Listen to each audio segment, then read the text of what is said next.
नमस्कार, मी प्रभाकर लोंढे, खडतर प्रवास वर्तमानपत्राचा तथा खडतर प्रवास यूट्यूब चॅनलचा मुख्य संपादक।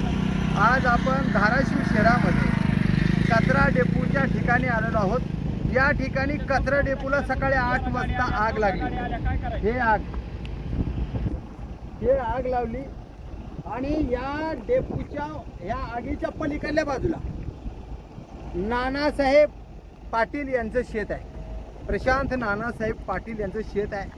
हे जर आग त्या शेताकडे गेली तर त्या शेतात ऊस आहे आणि ऊस 10 एकर आहे। जवळजवळ 15 लाख रुपयाचं तिथं नुकसान होईल अशी मगाच एका बाईटमध्ये शेत मालकाने म्हणजे प्रशांत नानासाहेब पाटील यांनी त्यांची हकीकत सांगितलेली आहे। एवढं माझं नुकसान होऊ शकतंय। तर हे इकडल्या बाजूला बघा, हे आग लागत गेली, फार लांबपर्यंत आग आहे आणि नगरपालिकेचं याच्याकडे दुर्लक्ष आहे। नगरपालिकेकडे अग्निशामक दल आहे पण गाडी एक आहे। सकाळपासून एकच गाडी जाते, एकच गाडी माघारी येते। हे आग आटोक्यात आणण्यासाठी किमान 5 ते 10 गाड्या असणं गरजेचं आहे। नगरपालिकेकडे गाड्या नाहीत, नगरपालिका दुर्लक्ष करते। नगरपालिकेच्या सीओ मॅडम नीता अंधारे मॅडम यांना मी फोन केला होता, फोन त्यांनी उचलला नाही। जिल्हाधिकारी साहेबांना फोन केला, कीर्ती किरण पुजार साहेब यांनी तात्काळ फोन उचलला आणि लगेच मी सांगतो असं त्यांनी सांगितलं। पण या ठिकाणी सध्या तरी एकच अग्निशमन दलाची गाडी आहे। हा धूर आगीचा आहे, हे मला बोलता सुद्धा येणार, माझ्या सुद्धा नाकात धूर जात आहे। तर इथं राहणाऱ्या शेतकऱ्याची काय कंडिशन होत असेल आणि या आगीमुळे किती शेतकऱ्याचं नुकसान होत आहे, किती श्वसनाचे आजार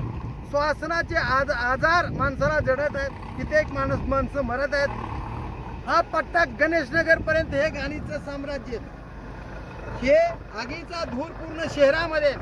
तरी सुद्धा नगरपालिकेचं कर्तव्य नगरपालिका बजावत नाही।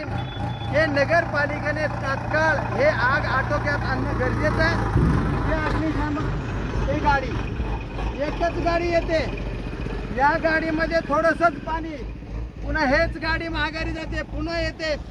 2 वाजेपर्यंत ही आग आटोक्यात येत नाही। अशीच गाडी एक असल्यामुळे ही आग अशीच पसरत जाणार। अतोनात या ठिकाणी नुकसान होत आहे। तर बघूया जिल्हाधिकारी साहेब आणि नगरपालिकेच्या शिवो मॅडम या आगीला कसं आटोक्यात आणतील ते पाहूया। येणाऱ्या काळातच मी प्रभाकर लोंढे, खडतर प्रवास वर्तमानपत्राचा तथा खडतर प्रवास यूट्यूब चॅनलचा मुख्य संपादक। या चॅनलला सबस्क्राईब करा, शेअर करा, लाईक करा, बेल आयकॉनचे बटन दाबा आणि असेच वेगवेगळे व्हिडिओ पाहण्यासाठी, समाजहिताचे व्हिडिओ पाहण्यासाठी खडतर प्रवास यूट्यूब चॅनल सबस्क्राईब करा। धन्यवाद। धाराशिवकर, जय हिंद, जय महाराष्ट्र।